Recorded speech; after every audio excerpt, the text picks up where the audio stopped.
मुस्कान जल्दी जबलपुरा पापा और तनुज को मुकुल ने मार दिया है। जबलपुर का डबल मर्डर केस जिसमें पिता और 8 साल के बेटे की हत्या कर दी गई, पूरे देश में चर्चा में बना हुआ है।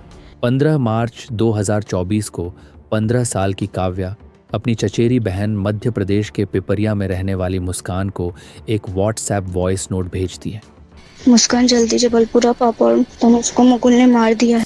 इस वॉइस नोट को जैसे ही मुस्कान ने सुना, उसके होश उड़ जाते हैं। वह तुरंत घबराकर दौड़ती हुई अपने पिता के पास पहुंची और उन्हें यह वॉइस क्लिप सुनाती है। जैसे ही उन्होंने अपनी ही भतीजी की जुबान से अपने छोटे भाई और मासूम भतीजे की हत्या की बात सुनी, उनके पैरों तले जमीन खिसक गई। पिपरिया से जबलपुर की दूरी करीब 230 किलोमीटर है, इसलिए वो तत्काल वहां नहीं पहुंच सकते थे। उन्होंने तुरंत जबलपुर में रहने वाले रिश्तेदारों को कॉल कर ये खबर दी और पुलिस को भी इसकी सूचना दी जाती है। दोपहर करीब 3 बजे जबलपुर पुलिस मिलेनियम कॉलोनी स्थित मकान में दाखिल होती है, जहां का दृश्य किसी भी इंसान के लिए रूह कपा देने वाली थी। घर की किचन के एक कोने में प्लास्टिक की पन्नियों में लिपटी हुई राजकुमार विश्वकर्मा की लाश फर्श पर पड़ी थी। खून सूख चुका था, लेकिन दीवारें अब भी उसके छींटों की गवाही दे रही थी। वहीं काव्या के 8 साल के छोटे भाई तनिष्क का कोई पता नहीं चल रहा था।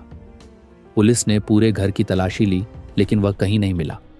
तभी उनकी नज़र फ्रिज के हैंडल पर पड़ी। उस पर खून के धब्बे थे, इसलिए जैसे ही फ्रिज खोला गया, अंदर से कंबल में लिपटी हुई तनिष्क की लाश मिलती है। तनिष्क की हालत देखकर सवाल खड़ा होने लगा कि ऐसी क्या वजह होगी कि इस 8 साल के मासूम को भी बख्शा नहीं गया। घर के भीतर पिता और 8 साल के बेटे की लाश मिलने से पूरे परिवार में मातम पसर गया। इस परिवार ने अभी कुछ साल पहले ही राजकुमार विश्वकर्मा ने अपनी पत्नी को खोया था। अब इनकी और इनके बेटे की मौत ने लगभग पूरे परिवार को ही खत्म कर दिया। लेकिन इन मौतों की इस पूरी घटना की सूचना देने वाली काव्या आखिर खुद कहाँ गायब हो गई थी। वॉइस नोट में काव्या ने साफ साफ कहा था, मुस्कान जल्दी जबलपुर आओ, पापा और तनिष्क को मुकुल ने मार दिया है। इसलिए पुलिस इस मुकुल के बारे में भी छानबीन शुरू करती है। पुलिस ने जब मुकुल के बारे में जांच शुरू की तो सामने आया कि 19 साल का यह लड़का उसी मोहल्ले का रहने वाला था। दरअसल 52 साल के राजकुमार विश्वकर्मा जबलपुर में डिविजनल रेलवे मैनेजर ऑफिस में रेलवे हेड क्लर्क थे। उनकी पत्नी का निधन कुछ साल पहले हो गया था। वे सिविल लाइंस जबलपुर में अपने 2 बच्चों के साथ रहते थे। उनकी बड़ी बेटी काव्या लगभग 15 साल की क्लास 10वीं की स्टूडेंट थी। जब पुलिस मुकुल की छानबीन करती है तो पता चलता है कि साल 2023 के बीच में काव्या और मुकुल सिंह एक दूसरे के प्यार में पड़ जाते हैं। मुकुल के पिता भी रेलवे कर्मचारी थे।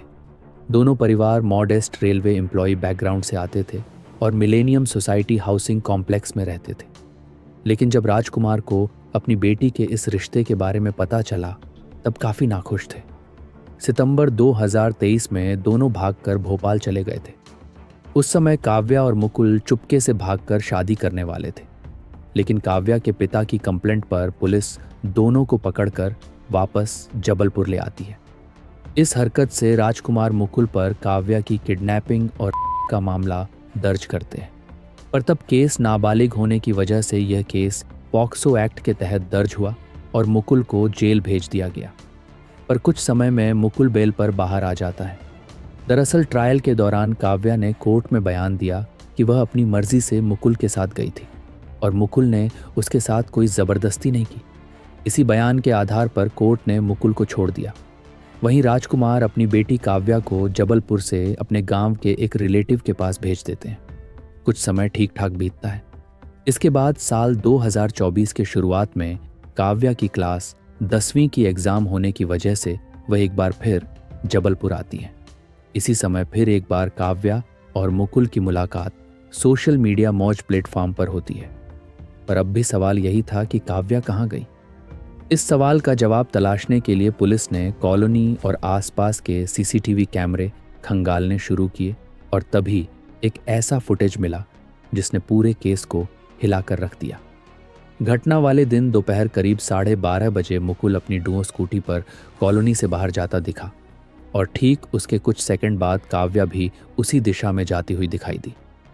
इस सीन को देखने के बाद पुलिस को सस्पिशियस लगा। पुलिस की जांच अब इस दिशा में आगे बढ़ी तो तस्वीर साफ होती चली गई।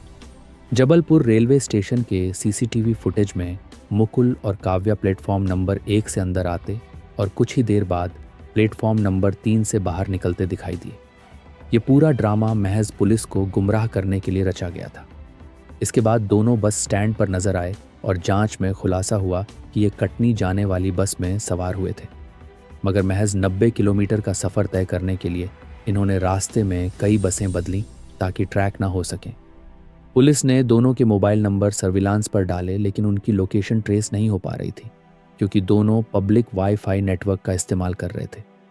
पुलिस मुकुल को पकड़ने पर 10,000 का इनाम भी रखती है, पर कोई सफलता नहीं मिली। इसी बीच पोस्टमार्टम रिपोर्ट ने भी रोंगटे खड़े कर दिए। राजकुमार के सिर पर किसी भारी वस्तु से 10 वार किए गए थे। वहीं 8 साल के तनिष्क के सिर पर 6 वार किए गए और उसे कंबल में लपेटकर फ्रिज में ठूंस दिया गया था। इधर पुलिस अब भी इनकी छानबीन में लगी थी। तभी पुलिस को एक अहम सीसीटीवी फुटेज हाथ लगी, जिसमें 15 मार्च की सुबह करीब 3 बजे मुकुल कॉलोनी में घूमता नजर आया। वह पॉलीथीन और एक बैग लेकर काव्या के घर की ओर जाता दिखा। बाद में खुलासा हुआ कि उस पॉलीथीन में गैस कटर और हथियार थे। पुलिस जब मुकुल के घर पहुंची तो वह नहीं मिला, सिर्फ उसका बड़ा भाई मौजूद था। भाई ने बताया कि जेल से छूटने के बाद मुकुल पूरी तरह बदल चुका था। वह हमेशा गुस्से में रहता, किसी से ढंग से बात नहीं करता था। जांच आगे बढ़ी तो एक नई क्लू मिली। काव्या ने पुणे के एक रेस्टोरेंट में पेटीएम से पेमेंट किया था। लोकल पुलिस ने तुरंत कार्रवाई शुरू की, लेकिन जब तक टीम पहुंची दोनों वहां से फरार हो चुके थे। ये दोनों हर 6 से 8 घंटे में अपनी लोकेशन बदल रहे थे। 1 महीने में वे 7 राज्यों और 9 शहरों से होकर गुजर चुके थे। अब इनके पीछे 8 पुलिस टीमें, 35 से ज़्यादा अफसर और लोकल इंटेलिजेंस एजेंसियां लगी हैं। लेकिन करीब 75 दिन तक पुलिस को चकमा देने के बाद आखिरकार 29 मई 2024 को उत्तराखंड के हरिद्वार में काव्या को पुलिस हिरासत में ले ली।